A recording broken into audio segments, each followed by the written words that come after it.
Hello friends, எல்லாரும் எப்படி இருக்கீங்க?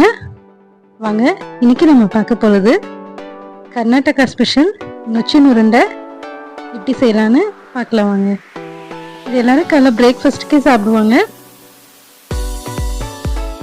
ஸ்கிப் பண்ணாமல் பாருங்க, நிறைய டிப்ஸ் இருக்கு உள்ள. நாம இதை நொச்சி உருண்டை டோனட் ஷேப்பில் பண்ணுறோம். இதை ஓவர் ஷேப்லேயும் பண்ணுவாங்க. நான் கடைசியில் அது எப்படின்னு காட்டியிருக்கேன். ஃபஸ்ட்டு துவரம்பருப்பு அரை கப் எடுத்துக்கோங்க, கடலைப்பருப்பு அரை கப் எடுத்துக்கோங்க. ஆக்சுவலாக இது ரெண்டுத்தில் தான் பண்ணுவாங்க. பச்சைப்பருப்பு ஒரு 1/4 கப் கம்மியாக எடுத்துக்கோங்க, பச்சரிசி ஒரு 1/4 கப் கம்மியாக எடுத்துக்கோங்க. இது ரெண்டுமே நம்ம இப்போ சேர்த்துக்கிறது சாஃப்டாக வரணுன்றதுக்காக. ஆக்சுவலாக இது சிலர் தான் சேர்ப்பாங்க. ஹோட்டல்லாம் 2 பருப்பு இல்லை பச்சை பருப்பு கூட சேர்த்துக்குவாங்க, அரிசி சேர்க்க மாட்டாங்க. இதை நல்லா வாஷ் பண்ணிவிட்டு ஒரு 4 hours ஊற வச்சுக்கோங்க அரிசியை. இப்போது மிளகு சீரகம் எடுத்துக்கோங்க. இதை மிக்சரில் போட்டு பல்ஸ் மோடில் ஒரு சுற்றி எடுத்து வச்சுக்கோங்க. அதே மிக்சியில் இஞ்சி பூண்டு இதை நறுக்கி போட்டுக்கோங்க.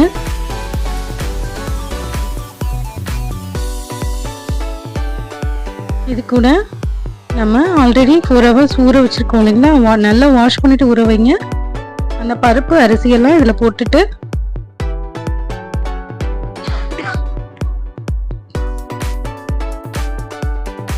இதை அரைச்சி எடுத்துக்கோங்க. பச்சை மிளகாய் நறுக்கி வச்சுக்கோங்க. நம்ம தண்ணியை விடாமல் அரைக்கணும். தண்ணி விடாமல் அரைச்சி அந்த பருப்பு பேட்டர் எடுத்துக்கோங்க.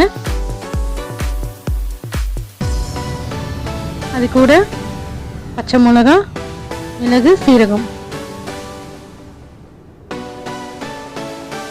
பொடிசா நறுக்கின கருவேப்பிலை, பொடிசா நறுக்கின கொத்தமல்லி,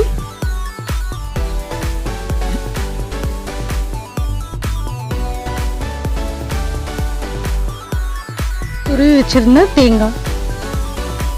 தேங்காய் எவ்வளோ சேர்க்குறீங்களோ அவ்வளோக்கு அவ்வளோ நல்லா வரும்.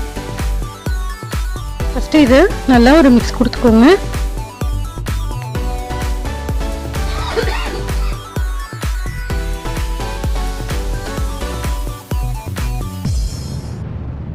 நல்லா கலந்து விட்டதும் இன்னும் நம்ம இதில் உப்பு சேர்க்கல.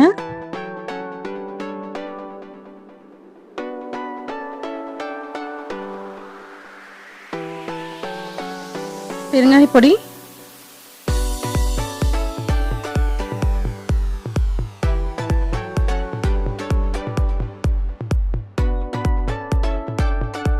உப்பு சேர்த்துக்கோங்க.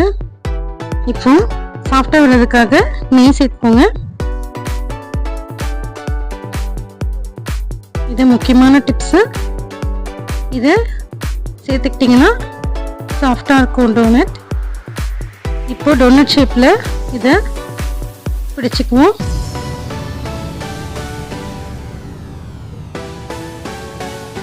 கொஞ்சம் உடையிற மாதிரி தான் இருக்கும், நாம தான் பார்த்து பிடிக்கணும்.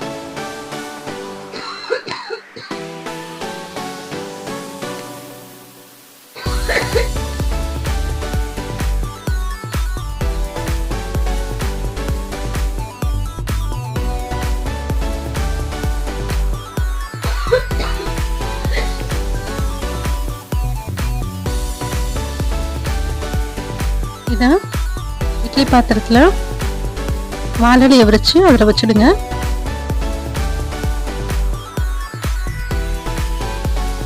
அதை வச்சு க்ளோஸ் பண்ணிடுங்க.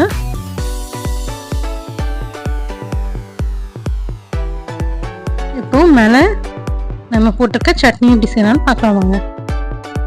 மேலே போட்டிருக்கிறது சட்னி தான். காஞ்ச மிளகாய், வெங்காயம், தக்காளி போட்டு ரஃப்பாக சாப் பண்ணி போட்டுக்கோங்க.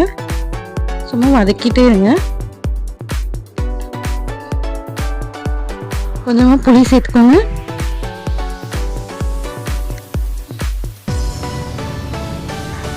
நல்லா வதக்கிட்டு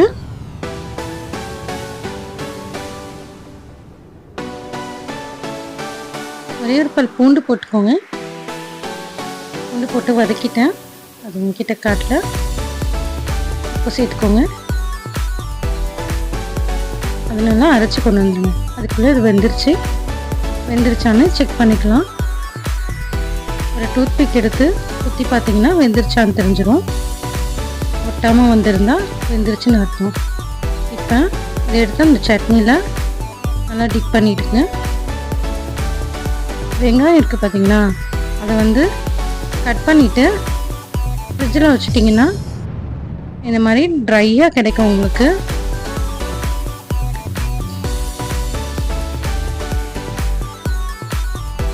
அந்த வெங்காயத்தை மேலே தூவி விட்டுருங்க. அது பார்க்கவே அழகாக இருக்கும்.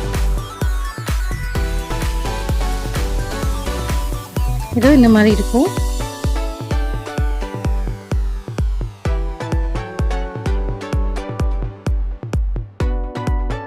நீங்கள் காலையில் வச்சிங்கன்னா நைட்டு ஓரளவுக்கு தான் வரும். இன்றைக்கி நைட்டு வச்சிங்கன்னா நாளைக்கு நைட்டுக்குள்ளே இந்த மாதிரி ட்ரையாக இருக்கும்.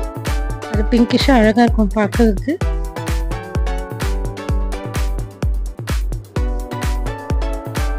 இதுக்கு தேங்காய் சட்னி வச்சு சாப்பிட்டிங்கன்னா அட்டகாசமாக இருக்கும்.